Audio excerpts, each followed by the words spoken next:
Smith, a Lewis County resident, an orphan with no relatives. The story goes he'd begged to be allowed to substitute for William Humphrey, a Lewis County father of 8 children. Another was Captain Thomas Sidnor, who'd been captured at Shelbyville several weeks earlier. He instructed his executioners to aim for his heart. 66-year-old Willis Baker would die defiantly. The night before the executions, he refused a minister's suggestion that the condemned men pray for the forgiveness for McNeil and Strawn. Only 2 of the condemned men accepted blindfolds. Just after 1 o'clock, the firing squad did its work, and did it poorly, killing only 3 men outright, missing some of the men altogether, and requiring soldiers with pistols to finish off the rebels. It took 7 shots to kill Willis Baker. Rumors swept the area that McNeil and Strawn planned other executions. The wife of William Humphrey, the man whose place had been taken by Hiram Smith, went to Strawn to plead for her husband's life. Strawn reportedly forced her to commit a sexual act in return for her husband's freedom. A couple of soldiers witnessed it, and accounts of it were reported to both Abraham Lincoln and Jefferson Davis. A year later, Strawn was court-martialed for malfeasance in office. Although convicted and sentenced to a year in prison, he was pardoned by General Rosecrans. He died in New Orleans in 1866, virtually friendless. McNeil lived out his life in St. Louis. When he was nominated to become a district marshal in 1880, those who remembered Palmyra successfully worked to keep him from being confirmed. And when he ran for city auditor in 1889, memories of the Palmyra massacre helped defeat him overwhelmingly. He died in 1891. Hiram Smith, the 17-year-old man who died as a substitute, was buried in an unmarked grave in Lewis County for many years, until State Senator George Humphrey put a marker up noting Smith had been shot as a substitute for William T. Humphrey, my father. Andrew Alsman was never found, although a doctor in Newark, Missouri, claimed in the 1880s to have Alsman's skull in his office. The doctor claimed a farmer had found it near a creek near where Alsman supposedly was released by the rebels. The skull eventually was given to Alsman's daughter, who buried it. And the fairgrounds where the executions took place, they were never again used for a county fair after the Palmyra Massacre, which took place on this date, October the 18th, in 1862. Is strong economic growth in China a blessing or a curse? Balance your life with dollar signs. Tune into Marketplace Money this weekend for a look at the issues affecting your wallet. Whether it's investing, renting an apartment, or sending your kid off to college, we'll help you navigate. From 8 p.m. in New York, I'm David Brancaccio with the global perspective on business and economics. There's news today that the Chinese economy is growing faster than expected. GDP there is now running at an annualized rate of 7.8%, fueled in part by easy credit. Marketplace's China Bureau Chief Rob Schmitz joins us from Shanghai. Morning, Rob. Good morning, David. So positive numbers out of Beijing today. What is pushing this kind of growth? Well, there's a few things. There is a lot of credit made available early in the year from the central bank, but we're also seeing a reaction to a bunch of government stimulus efforts and increased demand from the U.S. and elsewhere, and that's showing the global economy has strengthened a little. Chinese leaders are on the verge of holding a big meeting to rethink the Chinese economy yet again? They are. In President Xi Jinping and his new government, they want to take an economy that's dependent on building big projects for growth and change that to one that's based on people buying things for economic growth. I spoke to Beijing economist Arthur Krober about this today, and he told me by the end of next year, it's likely that China's economy will be growing at less than 7%, which is a pretty big dip for China, and here's why he thinks it'll dip to that new low.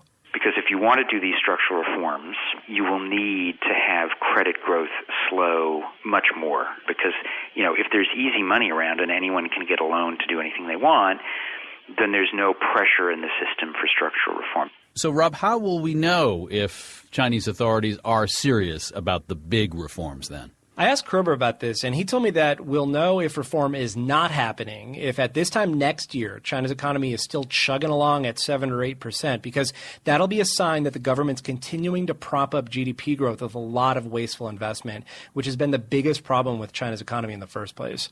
Marketplace's China Bureau Chief Rob Schmitz in Shanghai. Thanks, Rob. Thanks, David. Let's check some stock indices now. Hong Kong's Hang Seng rose 1.1%. The FT 100 in London is up 0.3% now. Dow, S&P, and NASDAQ futures are mixed at the moment. With the debt ceiling raised for a while and the government reopened, President Obama is calling for lawmakers to essentially buckle down and get to work on such sweeping matters as the $500 billion farm bill and the overhaul of the immigration system. On that last one, there's renewed attention to a little-known directive from Congress known as the bed mandate. As the Washington Post highlighted the other day, it's a kind of quota. U.S. Immigration and Customs Enforcement has to keep an average of 34,000 people detained each day. This has key support from members of Congress who want to draw a hard line against the kind of immigration that can compete for American jobs and raise costs of social services. And this bed mandate has fueled a powerful industry, something Enrique Acevedo, journalist and anchor at Univision News, has been following. Morning, Enrique. Good morning, David. So a private sector industry that's grown up around the detention of migrants? Well, yes, we're talking about over 200 facilities around the country. That's more than 150,000 bed spaces. The bed mandate argues that at least 34,000 of those beds should be filled every day. And we're talking about a federal spending on immigration detention that reaches $2.8 billion every year. That's been doubling since 2006, at a time in which budget issues have become frequent discussion in Washington. This mandate, this quota, some will see it as a quota, is not prorated by amount of illegal immigration. It's 34,000, but as migration across the border without documents drops, it makes it tougher for customs to find people to put essentially in these beds. Exactly, and that's why the agency in charge of Immigration and Customs Enforcement, ICE, has been meeting this Congress directive with an expanding operation in the USA. More raids, more legal U.S. residents being convicted of crimes that render them eligible for deportation, and more families separated, which President Obama said it wouldn't happen at the beginning of his administration. He's been deporting around 400,000 undocumented immigrants in average every year since he took office. Now, I was reading that during the debate over sequestration, the Department of Homeland Security came to the table suggesting that it could save some money by lowering the bed mandate, the quota, by maybe 8% or something, make some other changes, and the taxpayer could save. But that idea ran into opposition in the House of Representatives. You know, there are more lower-cost alternatives to detention and running these detention centers. But I think most importantly, you can not only save money by lowering the mandate, you can save money by solving the lives of 11 million people who can just be part of the formal economy and contribute through taxes, which most of them already do. You can actually make money by fixing the broken immigration system. Univision's Enrique Acevedo, thank you very much for this. Thank you, David.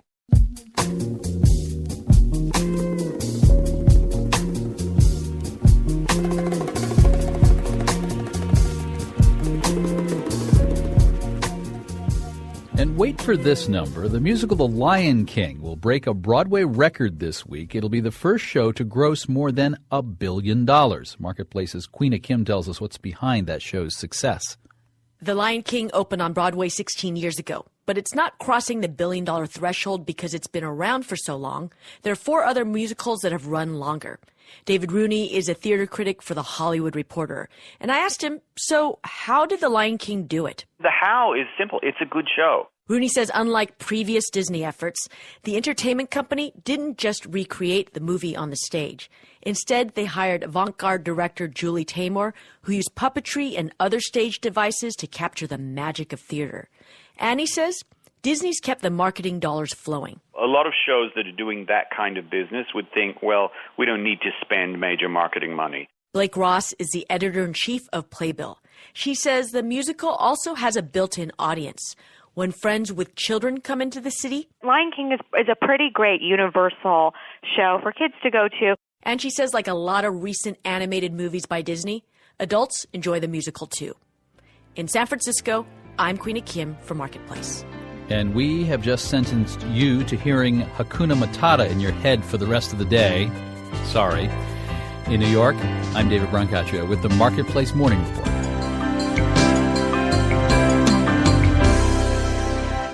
From APM, American Public Media. Always check out the facts before you make a definitive statement. And when you make a mistake, admit it. And I said, yes, but what if you're an asshole?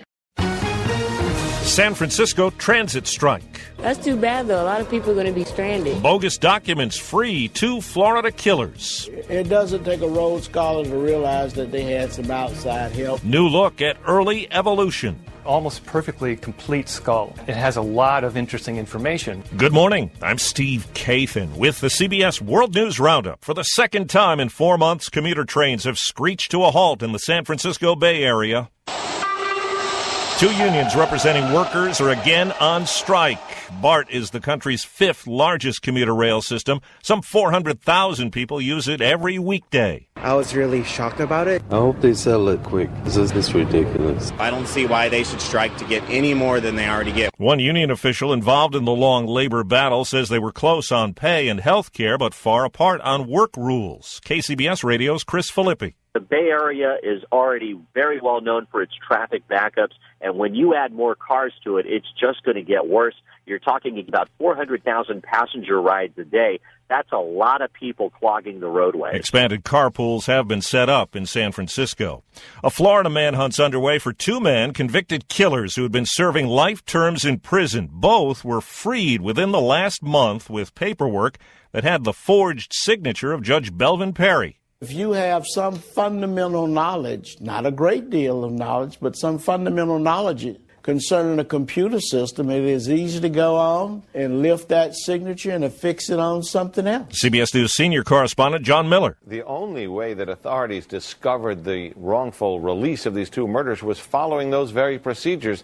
They notified the victims' families that they had given them early release, and the victims' families called the prosecutors and said, "How did this happen?" They called the police, and then, of course, they unearthed the scam. The wife of one of the murder victims is now in hiding. Not knowing where this man is and who's going to be next. Now to Washington, a city back up to speed now with the end of the partial government shutdown and worker furloughs. This is Pam Coulter. Getting the behemoth of the federal government moving again is no easy task, even at the White House. Total chaos. They've forgotten where to go. They don't know where the bathroom is. No. There was a delay in reopening parts of Washington's Rock Creek Parkway to give workers time to clean up 2 weeks of fallen leaves. The National Zoo's Panda Cam had some technical glitches before it was back on, and the zoo itself is reopening today after spending a day getting ready for visitors. Pam Coulter, CBS News, Washington. The committee's begun work now to try to craft a bipartisan budget deal. Many people have tried to enroll in the new federal health insurance exchanges have faced major online problems. CBS's Elaine Quijano checked in on some of the 16 states running their own marketplaces.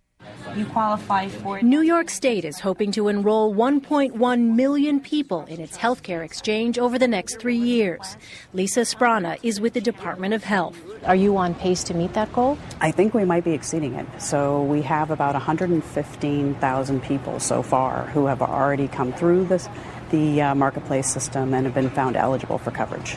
New York is among the state leaders for completed applications. Washington State has processed over 37,000 applications, and Kentucky more than 27,000. Some states are reworking their list of providers because of inaccuracies. In the NSA leak case, one question has been, did information fall into the hands of the Chinese or the Russians? The leaker, Edward Snowden, says no. Snowden, who's in Russia, told the New York Times he had no classified NSA documents with him when he flew to Russia from Hong Kong 4 months ago. He insists there's zero chance that Russian or Chinese intelligence got any secrets from him. He says his goal was to expose surveillance programs he considers illegitimate, adding that the secret programs represent a far greater danger than disclosing them. His father, Len Snowden, returning to the U.S. from a visit with his son, says his advice to the 30-year-old was to stay in Russia for his own safety. Dan Raviv, CBS News. 4 minutes after the hour, President Obama's picked a former Pentagon lawyer to head up the Department of Homeland Security. CBS News security analyst Juan Zarate says Jay Johnson will have his work cut out for him.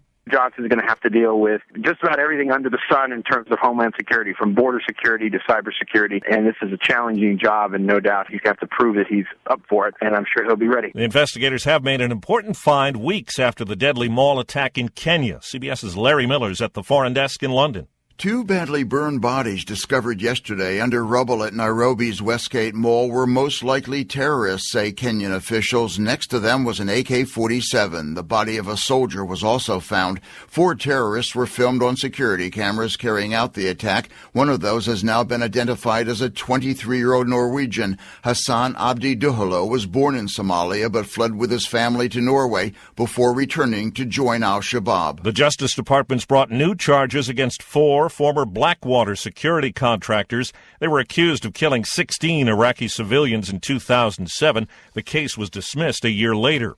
A federal air marshal's been charged with using a cell phone camera to snap photos under women's skirts as they boarded a plane at Nashville's airport. The TSA is looking at suspending or firing the man. A 1.8 million-year-old skull